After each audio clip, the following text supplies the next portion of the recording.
Welcome back to the channel, everyone. Now, I know what you're thinking. John, why are you talking about nuclear weapons? Don't you know that's a real downer? And you're not wrong. Discussing the potential for global annihilation isn't exactly a laugh riot. But here's the thing. While we're all busy arguing about which celebrity is canceled this week, there's a much bigger, much more explosive issue brewing. We're talking about a new arms race, folks. And it's not just the usual suspects. While the big players like the US and Russia have been playing nuclear footsie for decades, there are a handful of other countries quietly and rapidly building up their own arsenals. And that, my friends, is why we're here. Because today we're diving headfirst into the unsettling world of nuclear proliferation. We're going to name names, look at numbers, and unpack why this trend is about as comforting as finding a live grenade in your sock drawer. Buckle up, it's about to get real. Let's start with China, shall we? Now, China's always been a bit of a paradox. On one hand, you've got adorable pandas, delicious dumplings, and enough history to make your head spin. On the other, you've got a government that's about as transparent as a brick wall, and a military that's been flexing its muscles more and more lately. And when it comes to nukes, well, let's just say China isn't exactly known for its pacifist leanings.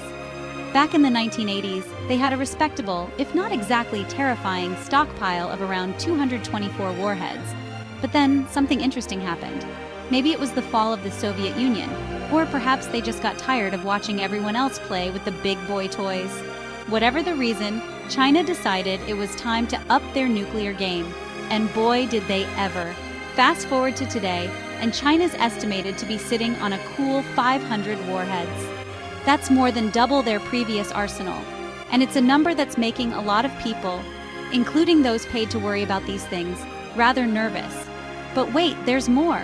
Because it's not just the number of warheads that's raising eyebrows, it's what China's been doing with them. Satellite imagery has revealed some rather concerning activity at their nuclear test sites, including what appears to be the construction of new silos designed to house intercontinental ballistic missiles. Now, China claims that its nuclear program is purely defensive. But when you're building new missiles faster than I can eat a plate of lo mein, it's hard not to wonder if they're being entirely truthful. Look, I'm no expert in international relations, but even I know that a rapidly expanding nuclear arsenal doesn't exactly scream we come in peace. It's a show of force, plain and simple, and it's a show of force that's sending ripples of unease throughout the international community.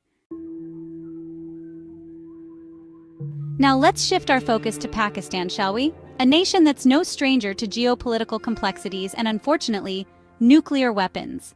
You see, Pakistan's relationship with nukes is complicated, to say the least. Back in the 1970s, they didn't have a single nuclear warhead to their name. Zero, zilch, nada. But then their neighbor and arch-nemesis, India, decided to go nuclear. And suddenly, Pakistan felt a little like they'd brought a knife to a gunfight. So what did they do? They rolled up their sleeves, got to work, and developed their own nuclear arsenal. Fast forward to today, and Pakistan is estimated to possess a hair-raising 170 nuclear warheads. Now, Pakistan argues that its nuclear program is purely for self-defense, particularly against potential aggression from India. And to be fair, they've got a point. When you share a border with a country that's got a bigger army and a history of conflict, it's understandable to want a little something to even the odds. But here's the problem. Pakistan's nuclear arsenal isn't exactly known for its stability. The country has a history of political instability, and there are concerns about the potential for nuclear weapons falling into the wrong hands. And let's not forget about the whole arms race thing. Pakistan's nuclear buildup has only fueled India's desire to expand its own arsenal, creating a dangerous cycle of escalation in the region. It's a classic case of damned if you do, damned if you don't. Pakistan feels like it needs nuclear weapons to deter India, but those very weapons only make the region more volatile and dangerous. Chapter 3. India's Nuclear Shield, Protecting a Billion Souls or Playing with Fire. Speaking of India, let's talk about the elephant in the subcontinent, shall we? India, the land of Gandhi, Bollywood, and, oh yeah, a rapidly growing nuclear arsenal. Now, India likes to portray itself as a peace-loving nation, a beacon of democracy in a troubled region. And while that might be true to some extent, it's also true that India has been steadily building up its nuclear arsenal for decades. It all started back in the 1970s when they conducted their first nuclear test, much to the chagrin of their neighbors. Since then, India has been on a slow but steady path to nuclear expansion. Today, they're estimated to possess around 172 nuclear warheads, just a smidgen more than Pakistan. Now, India justifies its nuclear program by pointing to the security threats it faces, particularly from China and Pakistan. And to be fair, they're not wrong. India has a long and contentious history with both countries, and they've fought wars with each of them in the past. But here's the thing. India's nuclear buildup isn't exactly doing much to ease tensions in the region. In fact, it's doing quite the opposite. It's fueling an arms race, with both Pakistan and China responding to India's nuclear advancements by expanding their own arsenals. It's a classic security dilemma. One country's attempt to increase its own security only ends up making everyone less safe. And in a region as volatile as South Asia, that's a recipe for disaster. Chapter 4: Israel's Nuclear Enigma, the unspoken arsenal in the heart of the Middle East.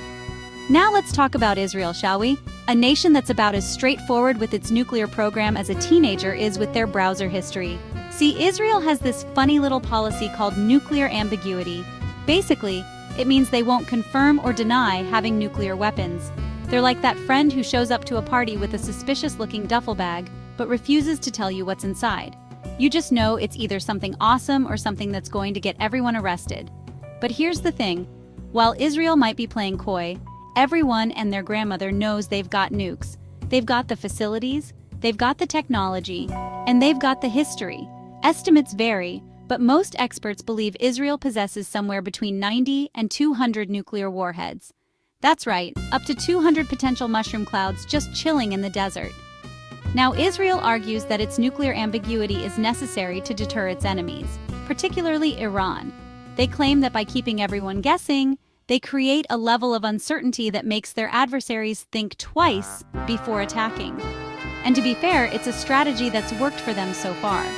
But here's the problem. Israel's nuclear ambiguity is also incredibly destabilizing. It creates an atmosphere of mistrust and paranoia, and it makes it incredibly difficult to have any meaningful dialogue about arms control in the region. It's like trying to have a rational conversation with someone who's wearing a tinfoil hat and insists the CIA is controlling their thoughts. It's just not going to end well. Chapter 5: North Korea's Nuclear Wildcard, the Hermit Kingdom's Gamble for Survival. And finally, we come to North Korea, the rogue state that everyone loves to hate. Now, North Korea's relationship with the international community is about as warm and fuzzy as a porcupine wearing a sweater made of barbed wire. They're isolated, they're unpredictable, and they've got a penchant for lobbing missiles into the sea just to keep everyone on their toes. And when it comes to nuclear weapons, well, let's just say North Korea isn't exactly known for its restraint. They've been working on their nuclear program for decades, thumbing their noses at international sanctions and condemnation like a kid picking their nose at the dinner table. And despite facing some setbacks, they've managed to develop a small but potent nuclear arsenal. Estimates vary, but most experts believe North Korea possesses somewhere between 40 and 50 nuclear warheads. Now, that might not sound like much compared to the arsenals of some of the other countries we've discussed, but it's more than enough to cause some serious damage.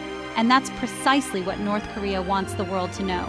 They see their nuclear weapons as their trump card, their guarantee of survival in a world that they believe is out to get them. But here's the problem.